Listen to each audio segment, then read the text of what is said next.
I would have never given it a second glance, but it was introduced to me by another cop, by my commander at the time, who I didn't know at the time has had like an almost lifelong meditation practice, like Zen-based practice. And he noticed I was, while I was at CME, I worked major crimes detective. I worked at in a federal task force. It was a TFO for a period of time.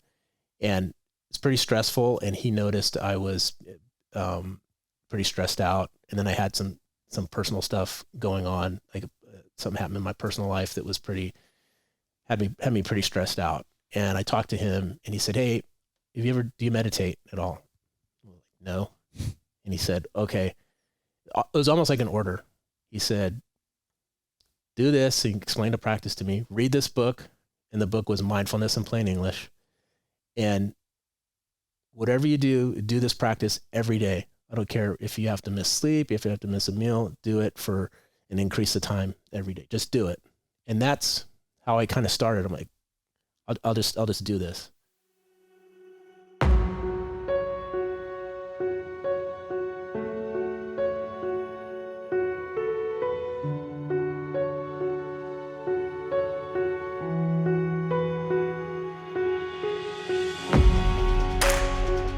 Welcome to the Transition Drill Podcast.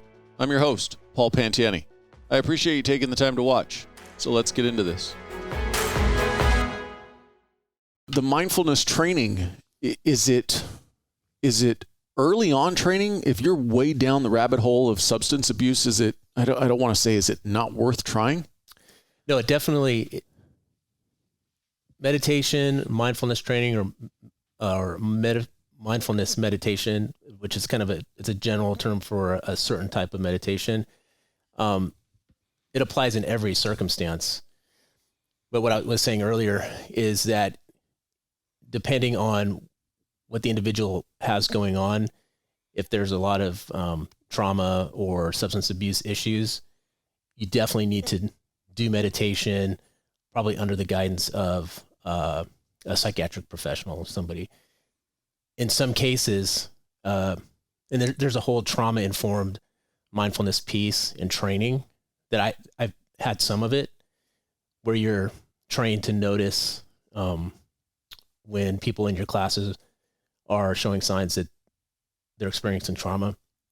Because the thing about meditation is that kind of one of the general practices is to lean into experience. So if you have a traumatic experience coming up, depending on where you're at in your recovery journey, leaning into that experience may or may not be good. You could be essentially re-traumatizing yourself if you're not doing the practice under the guidance of somebody with more education and training. And again, it's all based on the individual. So you're really kind of tailoring it to what the person's experiencing. If it's deeper trauma or deep trauma, then maybe it's more of I'll say this, you hand it off to somebody else with a little bit more expertise in it. Exactly. Either in my case, because I'm just a cop that meditates, and I went through a meditation teacher program, and I meditate a lot. I have a pretty sincere, intensive practice, but again, I'm just a cop who meditates. So if we have somebody, especially in some of the stuff we're doing with veterans, if they're experiencing something like that, it's definitely a handoff, but not a handoff like "see you later." It's a handoff, and then whatever I can do or we can do to support you with the meditation training that we're doing, with the community that we've created with our meditation drop-in groups, we'll support you there. But it's basically a handoff to somebody that can, if the individual is receptive to that, a handoff to somebody that can really help them if there's something more clinical going on. Before we go down too deep into this rabbit hole, I want to definitely work my way back around. Let's go backwards a little bit more on you. So where did you grow up? I grew up I was born in Los Angeles, but early on moved into the Antelope Valley, Lancaster, Palmdale area. My dad worked in aerospace pretty much his entire career. So I grew up in between Lancaster and Palmdale. Big family? Small family, just me and my sister. and then grandparents, and that's pretty much it. Law enforcement or military in your family? My dad is, he was in the Army. He was a combat engineer in the Army, but my dad was, first generation born Japanese in California. And, he was, born here in California, and, his father, my grandfather, who I never knew, and grandmother, who I never knew on my dad's side, they were farmers, and they had a farm up near Petaluma, California, like a raisin farm, like that kind of stuff. And pretty interesting, around right before Pearl Harbor, my grandfather was killed in an accident on the farm, and my grandmother took my dad and his older brother, they were 4 and 6, back to Japan to bury him in his village. And it was a few months before Pearl Harbor. And then they ended up getting stuck in Japan during the course of the war, and it took them about 8 years to get back. Even though my dad and uncle were American citizens. And interesting, so the rest of the family that stayed in California to tend the farm, there's a little bit of there's probably like a 10-year gap between the siblings. So my dad, I had 2 aunts and an uncle that were about 10 years older. They stayed back to tend farm, and they were all interned. And they went to, from California, they went to Wyoming, Heart Mountain, Wyoming, which was one of the most austere camps. And interesting, so my uncle, when he turned 18 and got, and the war ended, he got out and joined the U.S. Navy. And I have a picture. So he was able to, when he got deployed, he was able to get to Japan, to the village where his 2 little brothers and mother were. So I have a picture of them together with my older uncle in his Navy uniform with my dad and uncle in their village in Japan. But your uncle is deployed with the U.S. military at this time. With the U.S. military, but yeah. Your dad, his brother, and your grandmother are stuck in Japan. Yeah. How were they eventually able to get back here? So eventually they were able to, there was I can't remember the guy's last name, but it was in Iowa. A guy's first name was Ross, and my dad will kill me for not remembering the guy's last name, but he was like the head of Children and Family Services for whatever county it was there in Iowa. In Iowa, and he felt like the Japanese Americans got a super raw deal, and if you need assistance, we'll help you, and created helped them with housing and getting into housing and getting into school. And so my aunts and uncles that were still here ended up there. They went from Heart Mountain to Iowa, and then it was during that period that they were working to get their mother, my grandmother, and dad and uncle over. And it took about 8 years total for them to come back.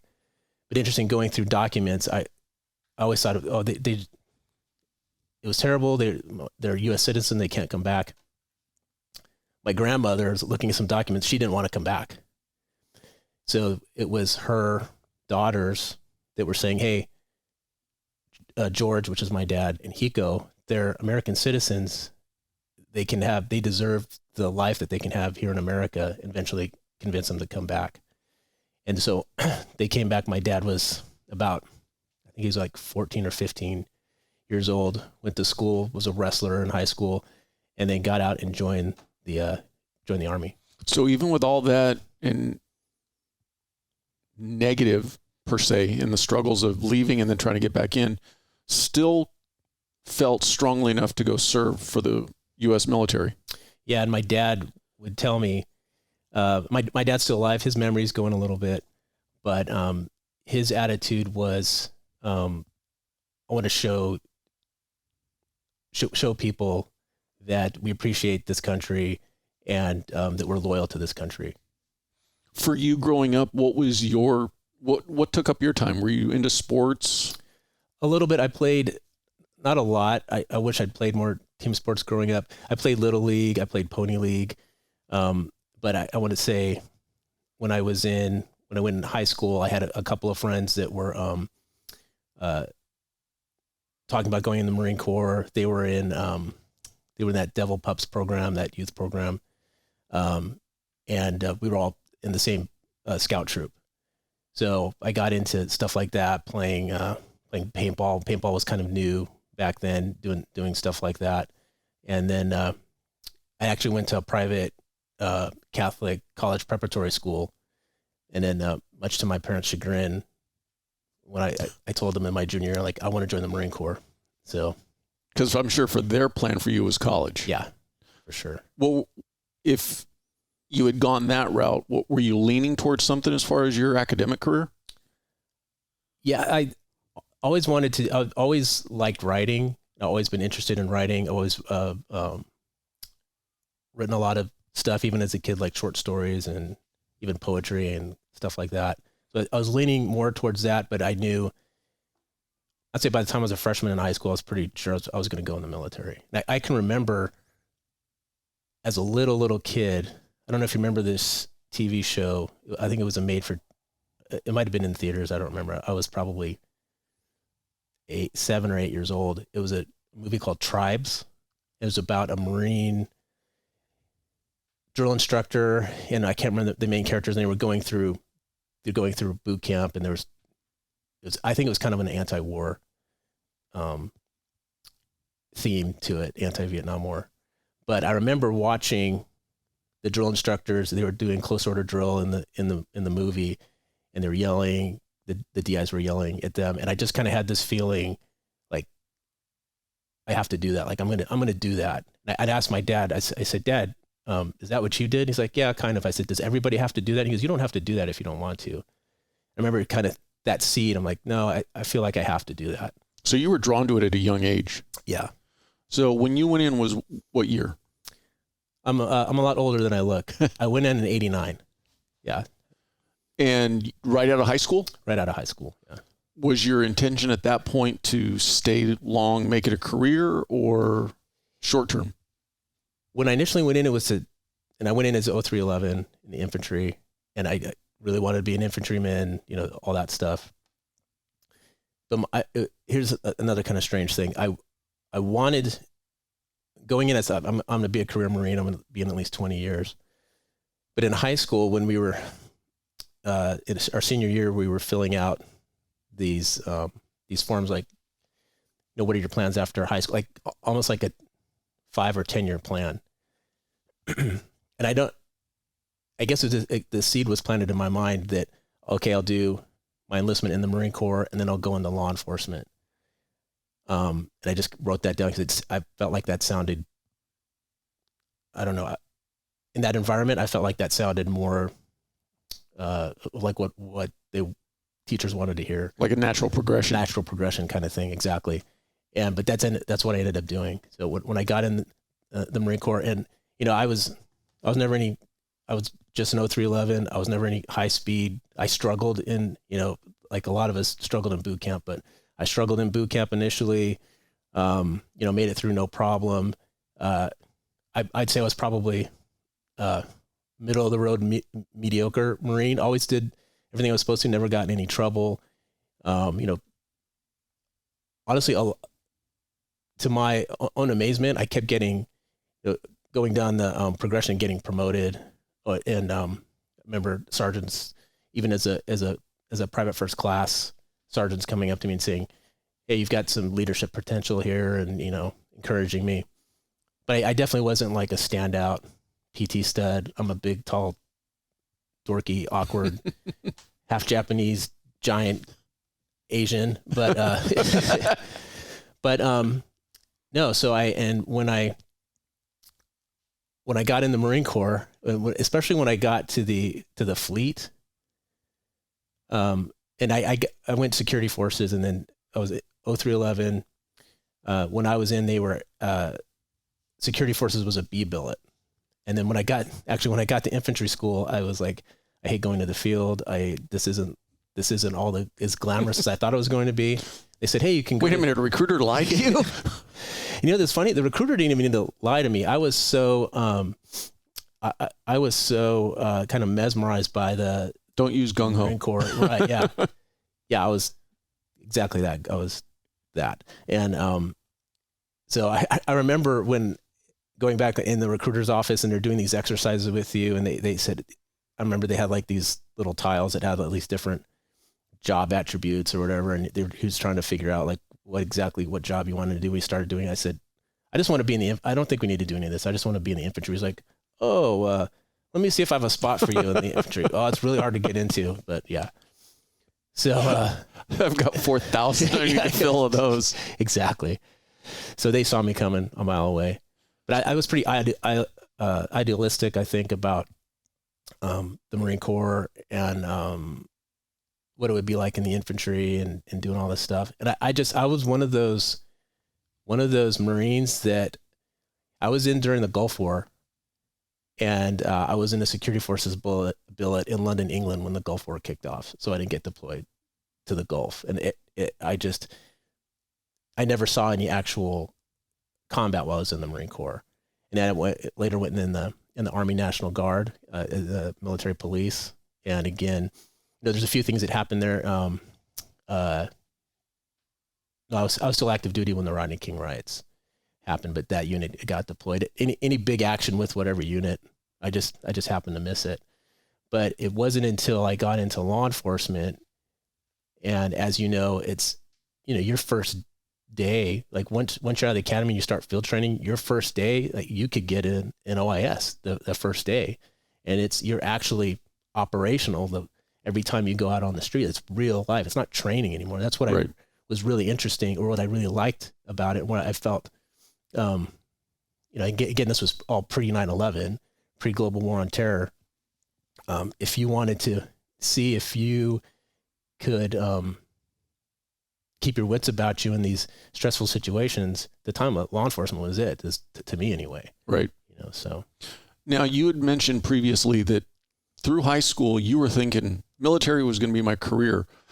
Did the transition to not being a career, did you already know that going in that it was not, or did you make that transition once you were in? So, yeah. And so I love the theme of this podcast, because there's looking back and reflecting before I came in here to talk to you, like there's been so many transitions, right? So when I went to, I was in infantry school, and they said, hey, we're asking for volunteers for security forces, which was a B billet at the time. It wasn't a primary MOS at the time. And they said, hey, you have a clean background. They were screening people because you needed, most of the security forces billets, you needed security clearance. So at the time, and again, I was 18, 19-year-old, mediocre, middle of the road Marine that just didn't, I just want to get to my duty station. I just want to do my time. The security forces thing, it's going to be more training. It's going to be another school I have to go to. But I remember the gunnery sergeant there, he screened me on the security questions, and I had a squeaky clean background. He said, no, I'm putting up, just put in for it. I said, well, I'm thinking about, I want to go recon, which I didn't want to go recon because I knew I probably wouldn't make the indoc. He goes, oh, well, if you make the recon indoc, then you can cancel this. And so anyway, I went to... So he called your bluff? Called my bluff, because he probably looked at me. I was like 160-pound, dork. And so I went to Security Forces school in Virginia on the East Coast. And that training was like 6 weeks. And we learned handcuffing. We qualified with the M9 pistol, which, normally an infantry Marine, you don't do that. We did room clearing. We would watch some of the training materials, like police training videos. And I was like, oh, okay, this is cool. This is what I really want to do. And especially like the CQB stuff and the SWAT stuff. I really was interested in that. And I said, okay, this is where I'm starting. I'm not super hot on the infantry stuff anyway. Although later I really did love it, but I said, okay, I'll do my 4 years here, 4 years or maybe a little bit more, and I want to do this law enforcement thing. And I remember when my first duty station in But law enforcement, military wise? No, law enforcement, civilian. Okay.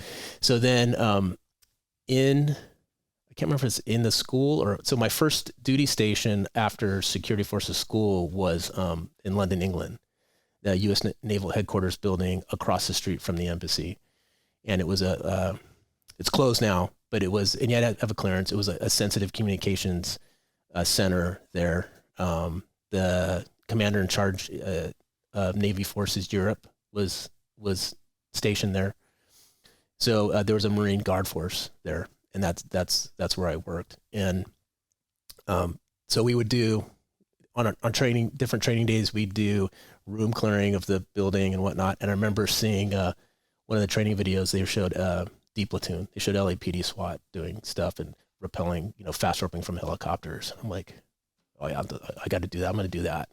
So, did you get much interaction with local or adjacent law enforcement units while you were in the Marine Corps? Not really. In London, because in Security Forces, I did 18 months Security Forces and then went to the infantry. I went to 3-2 at Camp Lejeune. But now, interestingly enough, in London, a little bit with the London Metro Police and mostly with their diplomatic protection group, which was assigned to the embassy. And again, those guys were cool. They because most London police are not armed, but the diplomatic protection group had an armed response unit that would show up on stuff. And I can't remember what kind of, they had these like little tiny cars, but I remember they had MP5s, which I thought they had MP5s and revolvers, which I thought the MP5s were the coolest thing, They were back in the day. Back in the day, yeah. Yeah. When you saw your end coming, you're getting close to discharging, had you already started testing, or did you test once you were out for civilian law enforcement? I tested once I was out, and again, my transition out as far as knowledge of how to apply to law enforcement agencies and the best way, and to apply to lots of them. I didn't really have that knowledge. So when I got out, I wanted to be LAPD SWAT. It was LAPD and LA sheriffs. So where I grew up was LA. I really wanted LA sheriffs, and I was aware of LA, of SEB and that kind of stuff. So, but when I got out, there was a hiring freeze. It got out in '93. And then okay. LA sheriffs had a hiring freeze going on. Yes. Because I went through the academy in '92, and they were in the middle of a hiring freeze. So the bodies that they put in the academy, very small numbers. Yeah. Yeah. So I wish I would have had more. I was just kind of tunnel vision on those two agencies and didn't really apply anywhere else or think about working anywhere else. And but LAPD was constantly hiring, and I put in there, and I actually got disqualified in the backgrounds for LAPD. I'd gotten all the way to the end. I was in backgrounds. I don't know if, and their process back then is you did the oral interview. The oral interview was weighted like 100%. I had like 100 out of, because they gave you 5 points military credit. My score was like 103, all this stuff. I had a squeaky clean background. I get to backgrounds, and next thing they say, well, you're being disqualified. And I'm like, this doesn't make sense. What's going on? So I said, well, the only thing is during the background interview, the background interviewer asked me if I'd ever made any jokes based on race, ethnicity, gender. And I'd mentioned, I was like, I'm a Marine. Like, we were always joking around with each other.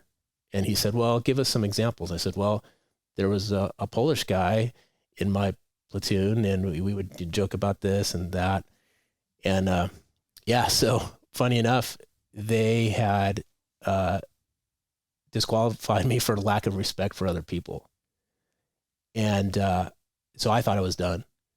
And so I spent, I appealed it. They said, you can reapply in 5 years once you have distanced yourself from this behavior and all this stuff. And I thought, this is, I'm done. This is ridiculous. So, so I went for a little bit of time where, like, maybe this isn't meant to be. I won't go into law enforcement. So you're a little bit discouraged, but not completely closed off to law enforcement. Right. So, But what was really helpful to me, again, my transition out of the military, during all that time, when I got out, I went to work in the private security. I was a security guard, but in the aerospace industry. So if anybody knows about Palmdale, there's Air Force Plant 42, where Lockheed Martin is, Northrop Grumman, all these big defense contractors, top secret programs there. So I was fortunate enough and got hired by Northrop Grumman in-house on their security force. It eventually went contract, but got hired there, had to have a secret clearance. And in that group of people that I worked with there was about half a dozen of us that all of us had just gotten out of the military. So everybody became kind of fast friends. And so we had this like little community of other vets. All of them were Army guys. I was the only Marine. Everybody wanted to go in law enforcement. Everybody kind of had the same goals, kind of same views. In fact, one of the guys, a good friend of mine, one of my best friends, we ended up rooming together in an apartment together. We ended up working at our first police department together. And so everybody kind of almost, to a sense, had the same goals in mind of where they were at and where they wanted to get to. Yeah. And that's how I ended up going in the Army National Guard, because my friend Matt he'd gotten out, but he stayed. He was Army MP, and he stayed in, and he went to the 40th MP Company out of Los Alamitos. And then after rooming with him for about a year or so, I went down and talked to the recruiter there and got in and did the rest of my inactive reserve time, active guard. 1 week in a month, 2 weeks a year kind of thing. But like you said previously, that unit deployed to the Rodney King riots, but it occurred before you got there. Yeah. So I remember getting there and they had all the pictures from Rodney King and stuff like that. But we got to do a lot of cool training. In fact, one of the coolest things we did, like right when I first got to that unit, it was the annual civil disturbance training, and it was a bunch of Riverside Sheriff SWAT guys did I think one of them had a company called U.S. Tactical Advisors or something like that. And they had a company doing training, and it was a civil disturbance training, but it was all like basic room clearing stuff. And they had us all go through it. And it was at Burbank Studios on some of the sets there. And it was really, really cool training. And so by that time I'm working security and stuff. And I'm like, I'm still going to push for the law enforcement thing. Maybe I'm sure I can get hired at Department of Corrections because I can work. It's still peace officer status and all this kind of thing. So I ended up doing that. And I'm working for the California Department of Corrections. It was just called Department of Corrections back then. Right. It's CDCR or whatever now. And I worked at Lancaster State Prison, and I hated it. I hated it with a passion. And nice and cool there in the summer. Yeah, nice and cool. And it was a good education on working with the criminal element. But so it's so funny to me that this route I took going into law enforcement. So I was working there, and then I met, and so that my roommate Matt, he put himself through. He had some, I can't remember why, but he put himself through self-sponsored Riverside Sheriff's Academy, and got hired out of the academy by a police department in California City, up in southeast Kern County. And I had never heard of California City, and he got hired there, and he was working there for about a year or so. And I was working at the Department of Corrections. And then we had another mutual friend that worked Lancaster State Prison, and then went over full time. He was a reserve at Cal City, and then was over there full time. And then eventually I did the reserve thing there, and I got hired by them full time. And then they sent me to the full time academy, the Kern County Sheriff's Academy. And that's where I did my basic academy. So what year did you become a full-time police officer? 2001. Been there ever since? Yeah. So I did. Well, been in law enforcement. Been in law enforcement ever since. Yeah. Yeah. Basically 2000 late 2000. And your journey to this point, how many agencies have you worked for? Just two. California City Police Department. I'm currently a detective at Simi Valley Police Department. And your long-term goal here, hit retirement, kind of, because I believe you've also started doing or been involved with your a training company also doing is it specifically related to law enforcement? Yeah, it's aimed at it's basically meditation training aimed at first responders and veterans. And that transition kind of started. So I hit I want to say around I started meditating myself just for stress relief. I want to say around 2016 is when I started, and it was. How did you find it?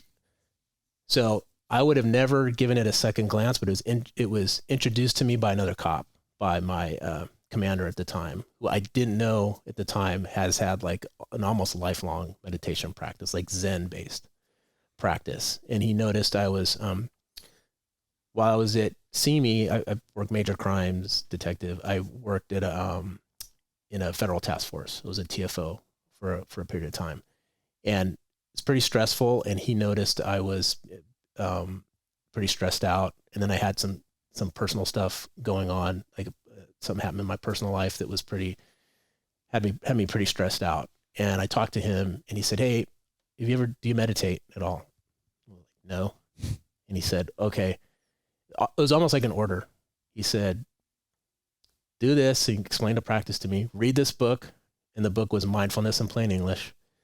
And whatever you do this practice every day. I don't care if you have to miss sleep, if you have to miss a meal, do it and increase the time every day. Just do it. And that's how I kind of started. I'm like, I'll just do this. And I was kind of under the acute stress of this incident.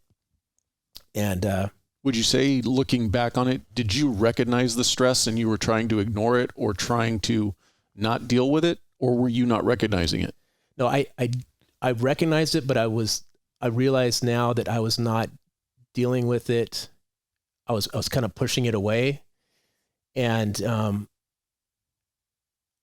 fortunate that I found this practice, because I may have made my situation worse by doing things out of emotional reaction, versus this practice for sure gave me a way to see the situation clearly and create space around what I thought was what was being stressful, or the emotions and those kinds of things. So you're in essence building a barrier between you and the stressor.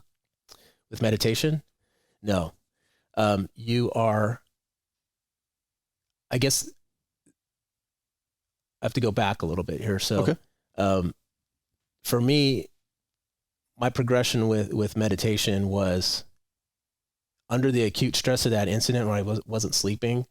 I found that it worked almost kind of like, it was almost like magic to me, because I could focusing on the breath. And even for just 5 minutes, I could feel calm. I could feel just focused on the breath, not focused on what had happened. And that eventually allowed me to get sleep. And, all this science coming out about how important your sleep is. And that's another part of the meditation mental conditioning program. It's meditation centric, but there's other wellness pieces that we plug in there. And then what I found is, after that, the stress of that incident passed, I kept meditating. I realized that this wasn't just something that you just did because you were having a problem, that this was actually training for the brain. And it was making me better. It was making me a better cop. It was making me more focused, making me a better, especially in detective work, a better listener, a better communicator, just feeling more, even during stressful situations. And, granted, this was after, several months, but I also noticed that it was making me just generally better. It's making me better at life in general. I was a nicer person to be around, less of an a-hole. And and then I started so I was doing that practice, and I was very fortunate. And within the first 6 months of me starting meditation practice, I got into a 10-day long silent meditation retreat at Spirit Rock up in Marin County up north in California. You sought this out on your own? No. So this, my same commander,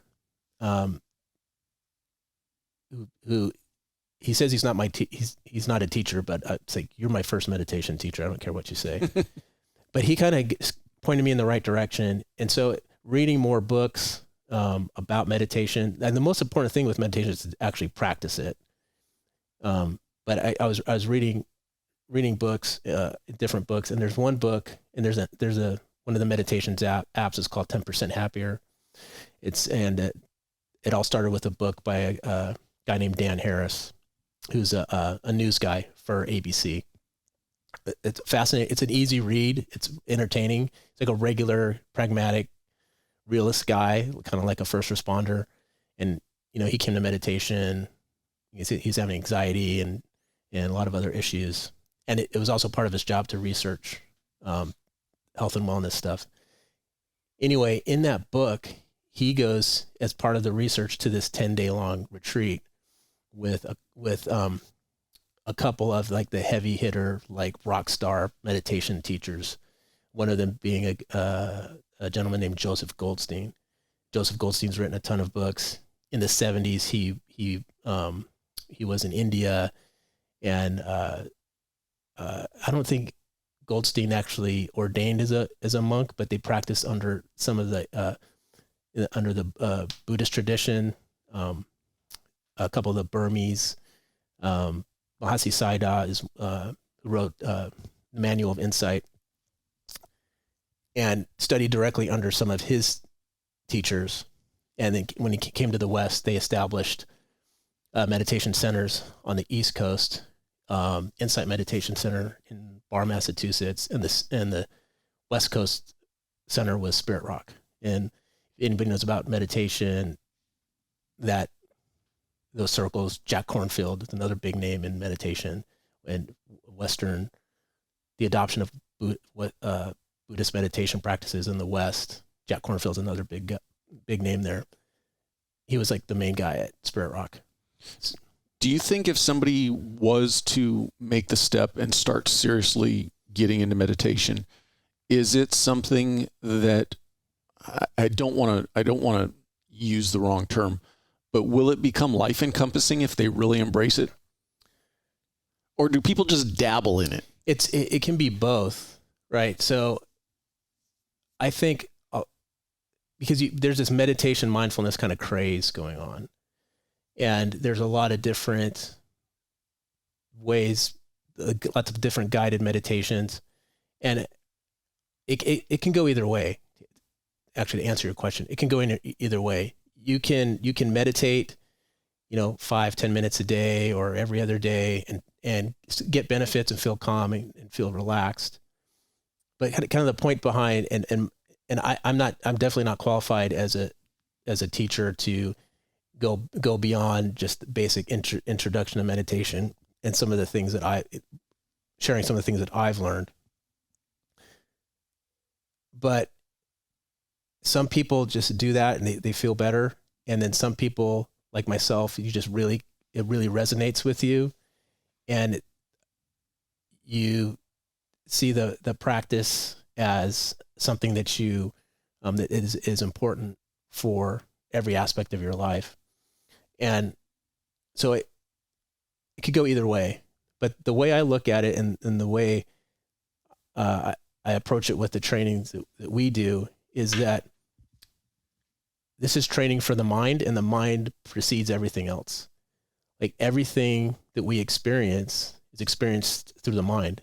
In a lot of ways, our minds are all that we have. Our consciousness is all that we have. And the way our brains are wired and all the external factors coming in that affect our state of mind, the mind, the brain, it's like the rest of the body. If you don't take care of it, if you don't train it, if you don't feed it correctly, you're going to have problems, and it's going to get out of control. And the mind is the same way. And there is this ancient practice that's been around for the Buddhist version of it's been around for a couple thousand years, that they figured out that this is a way to train the mind by training your ability to pay attention. And if you think about your attention and the quality of your attention and how important what you pay attention to in any given moment, it's like, there's lots of different quotes, but what you pay attention to is your life. What you pay attention to is your reality. And especially nowadays, it's so easy for our minds to be distracted and pulled in all these different directions with just the nature of the internet, instant access to information. It creates this environment for distraction. Social media. If you look at social media platforms like TikTok, it's literally training your attention to pay attention in shorter bursts.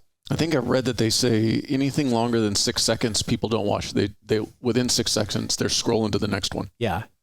And, based on some of the neuroscience behind meditation, the idea of neuroplasticity, right? That the brain changes based on experience, and that can have a positive effect and that can have a negative effect. That's how PTSD happens, right? Based on an experience, the brain is re-encoded to initiate fight or flight response based on these different triggers or experience associated with the trauma are now ingrained in the brain to kick those things off, those responses off. A sound or smell associated with the trauma. But on the positive end of the spectrum, you could have something like meditation, for example, where you're learning to, in the most simplest meditation practice, actually the one that I do every day, is when you focus on a present moment experience like the breath, and when the mind wanders away, you notice it, you bring it back. So you're training the brain to, I'm going to pay attention to this, I'm paying attention to something on purpose. And when it wanders away, I bring it back. And so I'm training my brain, training my mind that when it gets distracted, I notice it sooner and I can bring it back sooner. I'm going to use that as a catalyst, and no pun intended, I'm going to take us back. For those of us who have never meditated or have not gone down that path, give me a simple definition of what you're talking about for your aspect of meditation. What does it entail? So meditation, and there's also a lot of confusion around what mindfulness and what is mindfulness. What is meditation? That was going to be a question afterwards. Yeah. What are those two things? Are they the same thing? Are they different things? The answer is yes and no. Not to sound like a Zen riddle or anything, like a Zen koan, but if you are, you are. Yeah. So meditation is, the way I define it, it's a training, it's a practice, it's training for the mind. And in the particular practice that I do and that I teach, it's a anchor-based practice that is simply just training your ability to pay attention to something on purpose. And there are 3 basic practices that we do. One is an anchor-based practice where you're focusing on just one thing, and then an open awareness practice where you're able to move the attention around to whatever experience comes up without getting entangled in it, letting it go and allowing something else to come up, noticing it for what it is, letting it go throughout the practice. And then the third one is a compassion practice where you are, and I've always had a lot of trouble with the compassion practice because it's kind of touchy-feely. I still struggle with it, but I really see its value. And essentially you're wishing well for others, and wishing well for yourself. That's where a lot of there's a lot of stuff about the gratitude and all that kind of stuff. It's that same kind of practice. But in this practice, a very specific, like there's phrases that you repeat in your mind. But the most important one, you can get everything you need just from the basic breath focused meditation. Now, not to, and I don't mean this to be insulting, I'm picturing white linen cloth, robes and incense and hand symbols. And what does it entail? So and I'm glad you brought that up, because when I teach classes, I tell, and I'm usually teaching mostly vets and first responders. I tell them, I did all the hippie bullcrap for you, so you don't have to do it. But all that stuff does have it. They do it for a purpose. But the way I look at it, this is like training. It's like your physical training, your tactical training. This is training, but for the primary weapon system, which is your mind. And the practice simply looks like just sitting in a chair. You don't have to sit cross-legged on the ground or anything. Just sit in a chair in a relaxed or alert posture, set a timer, settle in, focus your attention on the felt sensation of breathing. The mind wanders, it comes back. The mind wanders away from the breath. You notice it, you bring it back over and over again. Start over. Don't get upset about it. Don't think about it too much. You're really just keeping the attention on the felt sensation of breathing for the length of that session. You set 5 minutes or 10 minutes, and that's it. There's no incense needed, no bells needed, just your timer. And any need to be in a completely dark room or? No, it is helpful to have a space that's quiet, especially when you're first starting. You having a regular area that you use. You don't have to make like some altar or anything like that, but usually a same place where you won't be distracted or interrupted, that you can have that time, however long you're meditating, to yourself without being interrupted. Your phone should be shut off, so that you have that time just dedicated to that practice.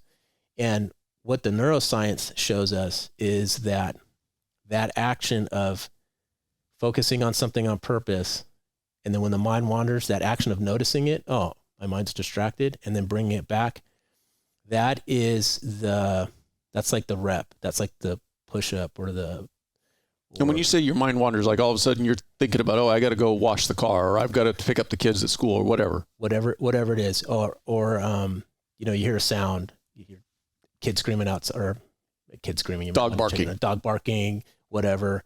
But usually it's internal stuff like, oh, I got to do this, or this is a waste of time.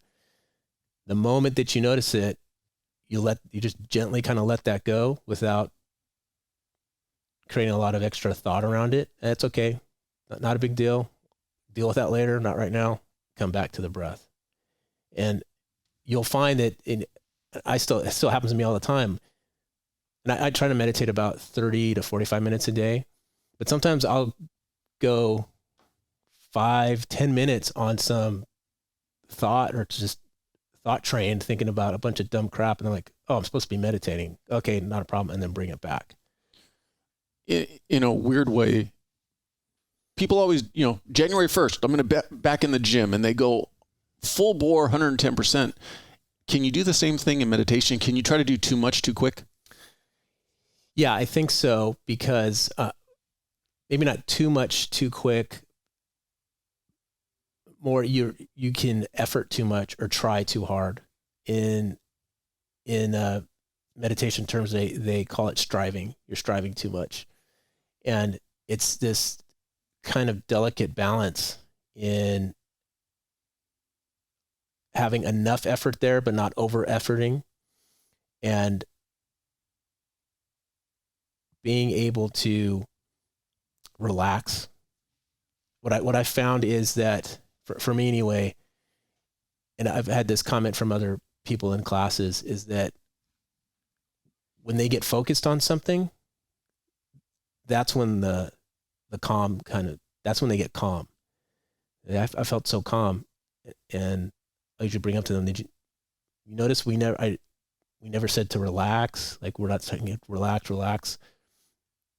when the mind becomes focused on something, especially something that's pretty neutral, like the breath, the calm and the focus comes after that. So you can do it.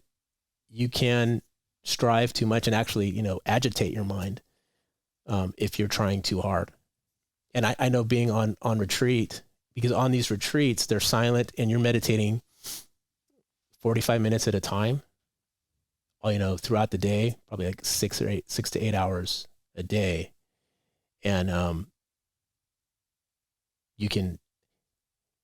the thing is, you're not going to do too much on this is where the analogy to the fitness stuff ends. It's at the end of the day, if you can't really do it wrong. Worst case scenario, if you've been sitting in a room just thinking, unless it's one of those issues like we were talking about before, if you have some kind of trauma and you're reliving trauma and re-traumatizing yourself. But at the end of the day, there's you really can't do it wrong. Now, going way back to when we first started, you did mention that if somebody is relatively deep into the substance abuse component, can that just have a negative canceling effect on meditation, or would meditation still benefit them when they're not self-medicating? I think so, because there's mindfulness-based substance abuse programs. And I think one of the things that, one of the big benefits of meditation is you understand, you're paying attention to your own mind. So you begin to understand your own thought processes, your own conditioning, your own biases and filters. You begin to notice those. And you can also notice, especially when it comes to substance abuse issues, where somebody that's addicted to drugs, they're constantly looking for that next high, right? For all of us, and I'm just speaking from my own experience, noticing my own nature of mind, not focusing on the present moment, but looking for the next thing that's going to hold my interest, versus trying to go from one pleasurable experience to the next, to the exclusion of what's really here and what's real, or what's true. And when you can do that in your own mind and realize that about your own mind, that's when you begin to really get insights into how your own mind works and knowing yourself. And so the way that we present it in class is I usually bring up the first principle of Marine Corps leadership is know yourself and seek self-improvement. Sun Tzu, Art of War, paraphrasing it a little bit, but he said, know yourself, know your enemy and know yourself, and you'll never be defeated in 100 battles. What does it really mean to know yourself? I remember in the Marine Corps hearing that, I'm like, yeah, I know myself, and I'll seek self-improvement. I'll read books or whatever. But this is real self-improvement in being able to understand yourself and your own conditioning and limitations and filters and the way you see things, and that the paradigms and the filters that you put over the world. This practice can give you the insight to realize when this is not useful anymore. This is not helpful.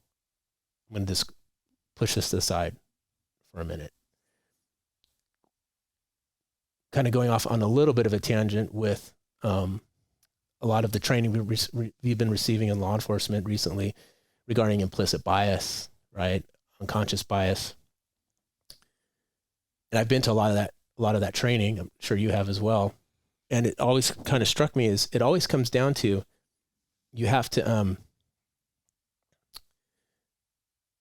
recognize your bias and not act on it, or recognize when it's coming up. Why not? What about giving us some tool to, you have to have some self-reflection to be able to do that. And just doing that on a surface level might not be very effective. How about some tool to do that? And that's exactly what this is.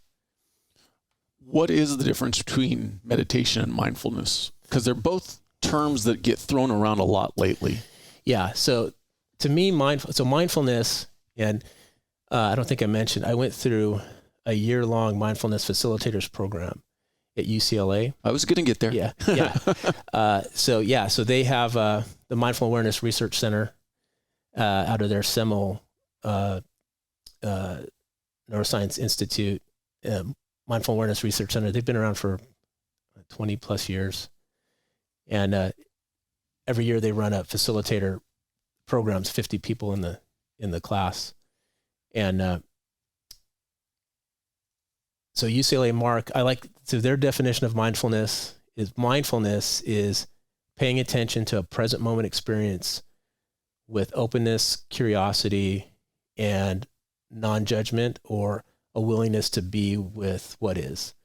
So mindfulness in one aspect is this state of awareness where you're paying attention to whatever it is and viewing it objectively, not almost disregarding your own preferences for things or your aversion to things, and observing the experience unentangled as almost as a third-party observer. Is that state of mindfulness. But it's also a meditation practice used to cultivate that state of awareness. I also like to define mindfulness as it's paying attention to the right things at the right moment in time. And the other interesting thing, I was just talking about this with a colleague the other day, regarding the definition of mindfulness and the definition of situational awareness. They're essentially the same thing. You're paying attention in the present moment to what's really there. And in a tactical situation or a practical situation, there's a lot of information coming in. There's lots of things coming in, and you can pay attention to something that's not important and miss what is important in the moment for your safety or the safety of the public or anything else like that. And I feel like this meditation practice builds that skill in the mind to be able to pay attention to all the dynamics going on. And over time, through your training and experience, you develop this wisdom to decide, choose what's the important thing to pay attention to in any given situation. Operating in a tactical environment, have you experienced, since you've been doing this, I don't want to say more aware of your environment, but better aware of your environment? I would say so. For the first thing I noticed was just feeling more calm and recognizing the danger of this situation or things that would get my heart rate increase. I'm still recognizing them, but still being able to stay calm. I think probably the biggest difference for me, I have felt more clear-headed and calm, but also to recognize that my internal response to things, that I can let that go, or set aside what's not important in the moment. And a lot of that is is ego that gets us in a lot of trouble. So an example, I was working a patrol shift one day. It was a few years ago, and went to domestic violence call at the 415 possible domestic in a hotel. Anyway, long story short, I get in there and knock on the door, and the lady comes out, and she looks a little disheveled, and something's going on.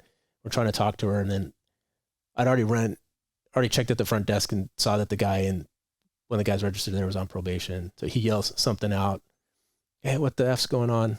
So I just walk in there, and I'm like, "Hey, shut up, sit down. You're on probation. You're gonna do what I say." And so we get in this heated argument. He's like, "You can't come in here. I didn't do anything wrong. I'm not on probation anymore." We get in this standoff. He tenses up, and I can feel the anger, just the physical sensation of the anger arising up. And you kind of go through your checklist, right? You're like, okay, it's a DV call, got legal right to be here. This dude's on probation. He's not complying. And I can feel the anger kind of rising up and just going to carry me over and like, okay, close enough. I'm gonna put hands on. I'm like, and I know the way this guy's posturing. So your anger is rising with his anger. Right. And I don't know if you've ever experienced this, maybe, that you're like, we're justified here. And the anger's up, whatever anger or aggression is like, here we go. So I know that the moment I even put my hand on this guy to guide him over there, he's going to fight. Right. But recognizing that anger and recognizing my own agitation and annoyance and anger at this guy, that's not necessary. That's not a factor in my legal cause for doing anything here. Right. I noticed that, kind of take a breath, let it go. And I'm also noticing this guy, he's older guy. He's kind of an OG gangster. So probably hasn't been in trouble for a while. And I said, hey man, I think we got off on the wrong foot. Why don't we just kind of reset? And I could see the tension just release from his body. And he looks at me and goes, you know what, officer, you're right. I was disrespectful to you. I'm sorry. And this was part of my transition too, as I said, you know what, man, I kind of came at you wrong. I'm sorry. And we resolved that situation. Turned out it was just an argument. They weren't even they weren't like, there was nothing physical. Nothing physical. It's just an argument, and probably avoided getting in a use of force, especially in this day and time, might have been, questionable. And after that interaction, I realized, oh, this practice is changed me for the better. Well, you mentioned earlier the same thing that would be a barrier to somebody truly embracing this, ego. Ego's what causes those problems. His ego is not in control. He's got a one-up. You've got a one-up. Exactly. And inevitably, you're going to get to the peak of that mountain. Yeah.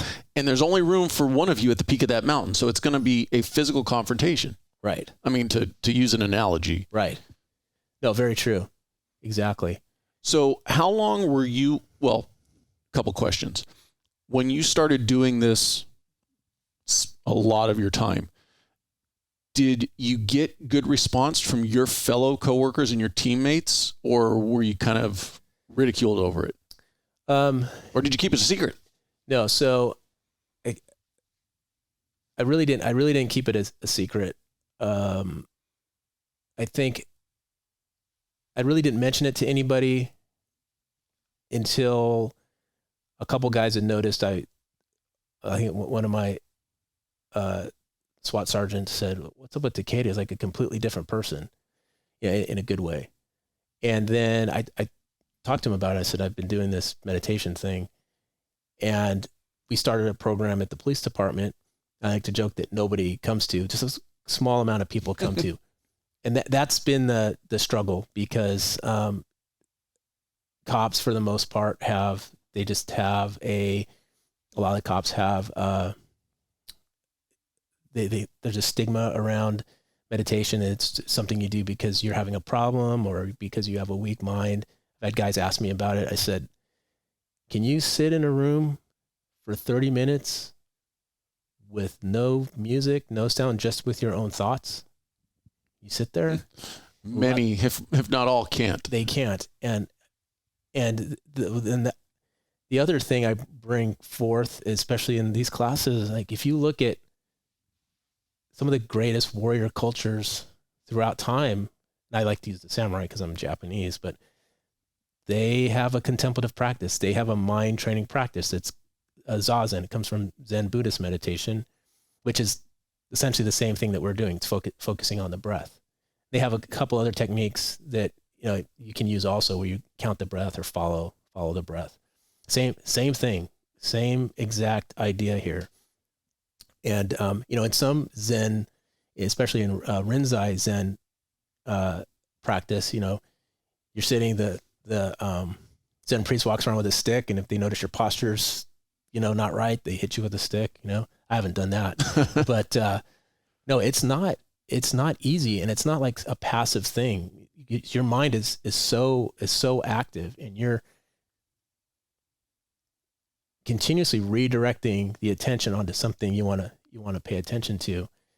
And, it just, again, going back to how distracted we are in the world, everybody is immediately, when they have some free time or they're waiting for something, they're on their phone and looking at their phone. And you just try not looking at your phone, and you're standing in line and just taking in the surroundings, or being okay with, I'm bored. Being okay with being bored, really experiencing that feeling of boredom. What is this? And the other thing the big benefit for me is, whenever something comes up challenging, that even a simple something I don't want to do, or an uncomfortable conversation I might have to have with a client. I work in our mental health unit now. You have to have a lot of awkward conversations with people.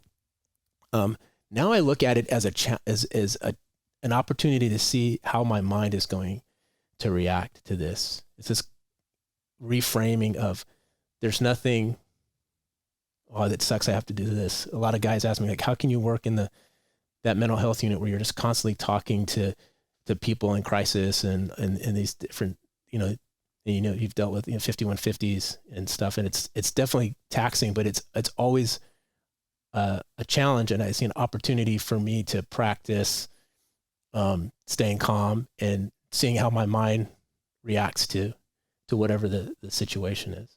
And I definitely, I'm not by any stretch, I get as distracted as anybody else. I do dumb crap all the time. I still make lots of mistakes. But one of the things I do try to do, that I never skip my meditation practice every day. You mentioned going through UCLA's year-long program. How long into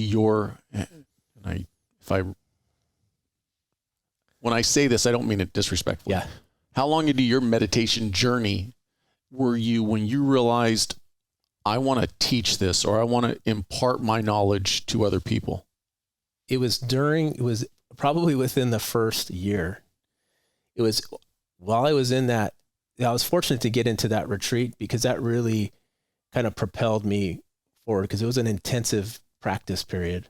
And I went into it thinking, I got into it because there's so many people that try and get into that particular retreat. It's on a lottery, and someone couldn't make it, and they just picked me. It was like a couple weeks before this thing, and I kind of didn't want to go. And I actually told my commander, I said, hey, I can transfer this to your name if you want. I don't know if I'm ready for this. And he's like, no, you're going. But anyway, it was at that retreat where, because the way the retreat format is in the morning, the first session with the teachers, they give you a little bit of guidance, like, this is what you're working on today. And then you go the rest of the day. It's not guided, very little guided meditation. And then there's like a lecture at night. And it was during one of the lectures where they were talking about how meditation helps your emotional regulation and your awareness of the internal environment and staying calm and all these things. And I thought, every cop should be doing this. They should know about this, because this can be really, really helpful in both your professional job, in your professional life, being better at your job, but also just all the things that we're exposed to and all the trauma that we see. Like, this is a way to help you kind of get your mind right, so to speak. And I felt like and I was very excited, like you get excited, like, has nobody else heard of this? Like, what's going on? And that's what kind of compelled me. I want to share this with everybody else. And that my commander, had much wiser than me, was hesitant. He said, I've tried this before. You'll see what the response is. But he went with it, and we started a program, and it's been hit or miss at the police department, but it's available. It's like putting out, we don't ever mandate anybody to go to any of these sessions or to come at all. But it's like, this is available for you. If you have questions about it, you can ask me about it, or anybody else involved in the program. But you've officially now started your own company, correct? Yes. Yeah. And Takeda Training Concepts? Yeah. And when you've mentioned previously that you've taught classes to law enforcement, or you're teaching it to civilians also? To both. So mostly so I've been working with Covered 6 in Moore Park. So they're a veteran-owned company, and they do a lot of different things, but they do executive protection, training programs, job placement, physical security specialist. I've been working with them on other stuff throughout training their employees. Yeah, or training, doing. So they have a really good training facility nearby our city. So we have a relationship with them. They let our team use it for free. Other agencies in the county, and I was over there, and I was talking to the owner, and I said, "Hey, you're going to laugh at this thing, but this is what I've been doing, this meditation thing." And he's real forward thinking. He says, "Hey, we have a wellness portion in this training. Let me plug you in there." And so that's most of the training that I've been able to do is with them. And so all of their guys are vets. Most of them are, I think 90% of the people going through their training program are vets coming out. And so I present the program to them. And we just started at their facility every week. We do a meditation drop-in that's open to vets and first responders and anybody that's gone through their courses if they want to continue on in their practice. I also had the opportunity to teach for Verizon. Verizon has a veterans. Actually, because Verizon got bought by Yahoo, so it's all this stuff's changing. But over the past couple of years, I've taught a meditation class, online class for their Verizon Valor program for vets. Here and there, I've done just free introduction of mindfulness classes at a couple local churches. And recently I started teaching, but not through my company, just working with a nonprofit that does training for first responders and social workers for child abuse training. So I've done a couple classes for them, and there's a lot of law enforcement in their classes, like the forensic interview training. And where else have I done it? Just here and there. I had it while I was going through the UCLA program. Part of the program is you have to do, there were a couple 30-minute introduction of mindfulness classes for different groups, come up with a curriculum.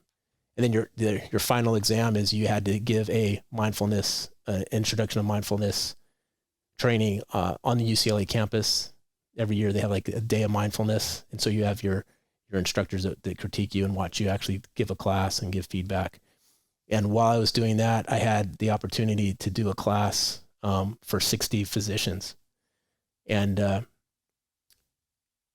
was really, really well received. And physicians are like cops, big egos. No. Yeah.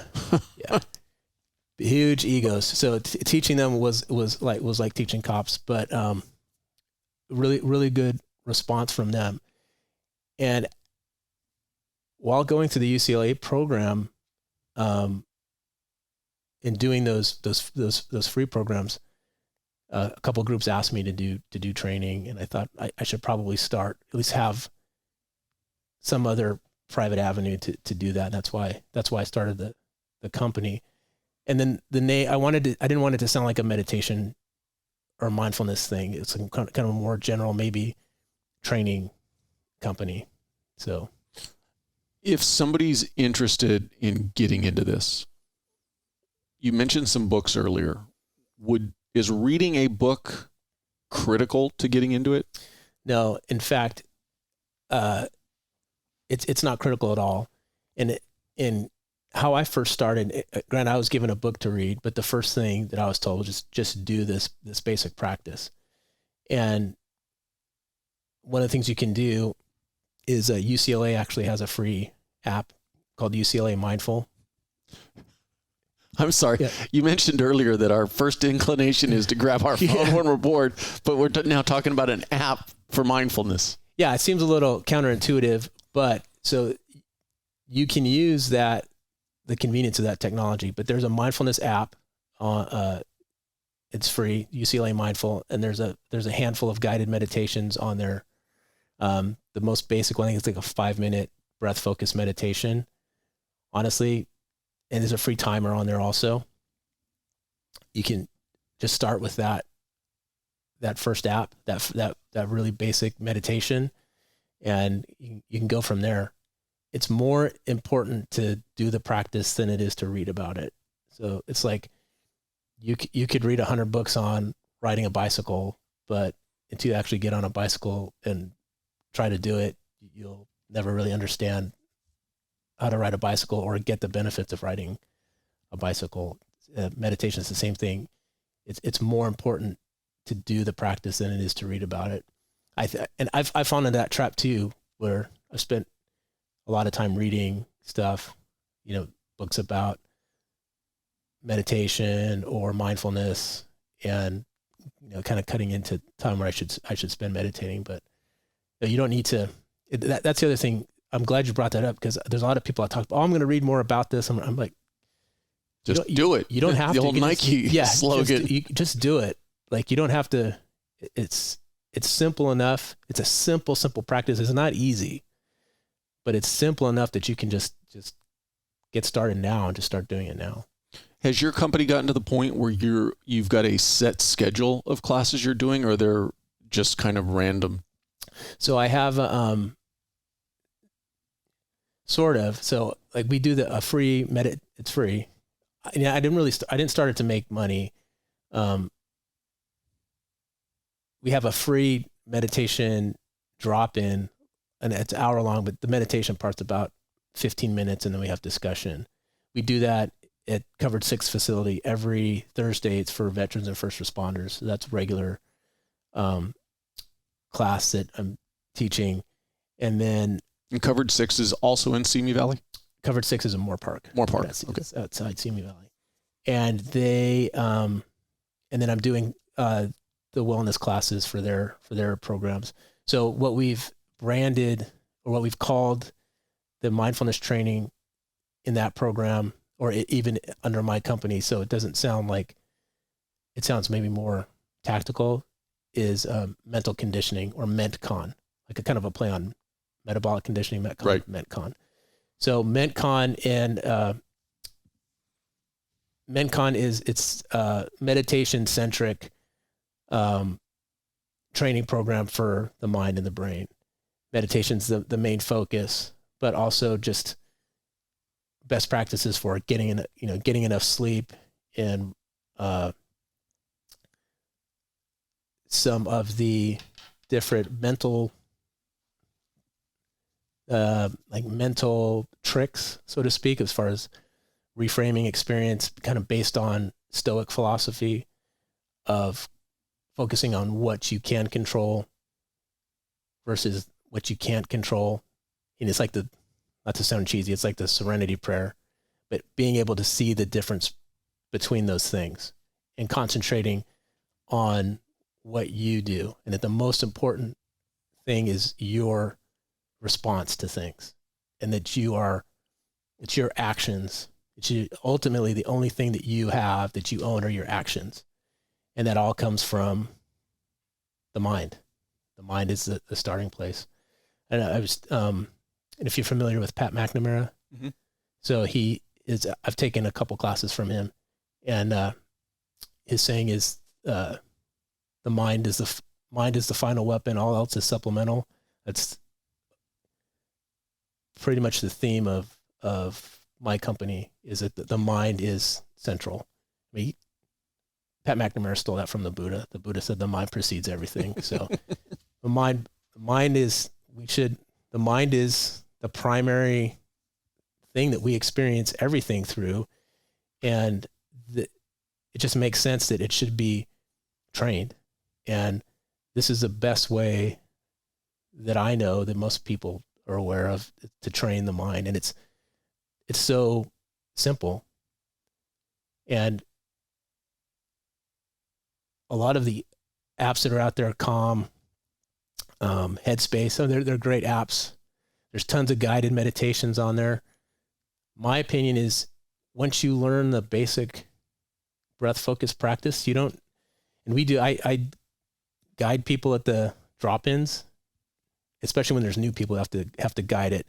But after that, it's like, this is what you're going to do. Let's do it. And we'll sit together for 15 minutes and then we'll have a little discussion at the end.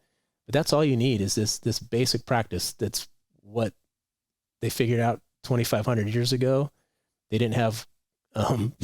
They didn't have guided meditations. They just did that. It's that simple if you want it to be. Where can people get in touch with you?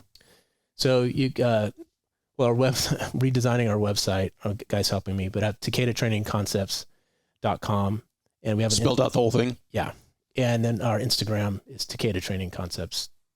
I'll put both of those in the show notes so people can connect with you on that. Yeah, and she can shoot me an email, Jeff@TakedaTrainingConcepts.com. Well, I appreciate your time. Oh, thank you.